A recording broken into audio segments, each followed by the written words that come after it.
দাজ্জালকে কেন লোহার শিকল দিয়ে বেঁধে রাখা হয়েছে? সহিহ হাদিস থেকে পাওয়া যায়, আজ থেকে 1450 বছর পূর্বে তামিমাত দারি নামক একজন খ্রিস্টান ব্যক্তি তার সঙ্গীদেরকে নিয়ে জাহাজে সমুদ্রে যাত্রা করেন।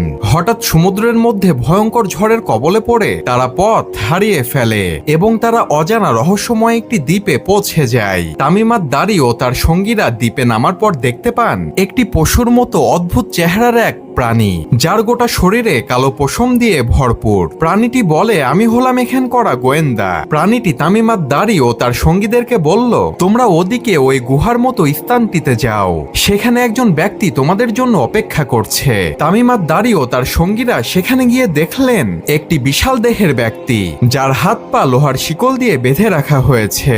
তামিমাত দারি ও তার সঙ্গীরা সে ব্যক্তিকে দেখে ভয় পেয়ে গেলেন। তখন সেই বিশাল দেহের ব্যক্তিটি তাদের কাছে কিছু প্রশ্নের উত্তর জানতে চাইলেন। সে ব্যক্তিটি বলল, তিবিরের স্থান অর্থাৎ ফিলিস্তিনের একটি জায়গাতে খেজুরের গাছগুলোতে এখনো খেজুর ধরে কিনা, তাবারিয়া হ্রদে এখনো পানি আছে কিনা, জুঘুর অঞ্চলের কূপ থেকে এখনো পানি বের হয় কিনা, এবং সর্বশেষ প্রশ্ন করল, আমাকে নবী মুহাম্মদ সম্পর্কে বলো, তিনি কি তোমাদের মধ্যে এসেছেন? তিনি কি মক্কা থেকে মদিনায় হিজরত করেছেন? তখন তামিমাত দারি তার সকল প্রশ্নের উত্তর দিলেন। এরপর সেই বিশাল দেহের ব্যক্তিটি বলল, তোমাদের উচিত নবী মুহাম্মদকে মেনে নেওয়া, এতেই তোমাদের কল্যাণ রয়েছে। এরপর সে ব্যক্তিটি তার নিজের পরিচয় দিল। সে বলল, আমি হলাম দাজ্জাল। আমি এখান থেকে বের হবার অনুমতি পেলেই পুরো পৃথিবী 40 দিনে ভ্রমণ করব, তবে আমি মক্কা ও মদিনায় প্রবেশ করতে পারবো না। আর এই সম্পূর্ণ ঘটনাটি তামিমাত দারি নবী সাল্লাল্লাহু আলাইহি ওয়াসাল্লামকে এসে বলেন এবং তিনি খ্রিস্টান ধর্ম থেকে ইসলাম ধর্ম গ্রহণ করেন।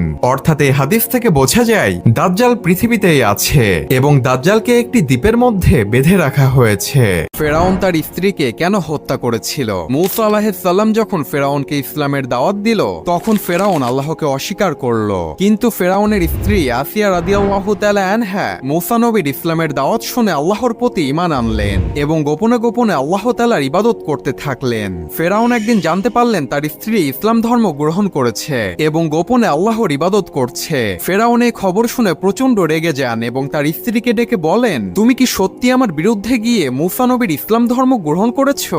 আসিয়া তখন সাহসের সাথে উত্তর দিয়ে বললেন, হ্যাঁ, আমি আল্লাহর উপর ঈমান এনেছি, যিনি সকল কিছুর সৃষ্টিকর্তা। ফেরাউন তখন রাগান্বিত হয়ে তার সৈন্যবাহিনীদেরকে ডেকে তার স্ত্রীর কঠিন শাস্তির ব্যবস্থা করতে বললেন এবং তার স্ত্রীকে নির্মমভাবে হত্যা করা হলো। মৃত্যুর পূর্বে আল্লাহ তাআলা আসিয়া রাদিয়াল্লাহু তাআলা আনহাকে জান্নাতের একটি দৃশ্য দেখালেন, যা দেখে তার মুখ উজ্জ্বল হয়ে গেল এবং সে খুশি মনে মৃত্যুবরণ করলেন। সুবহানাল্লাহ।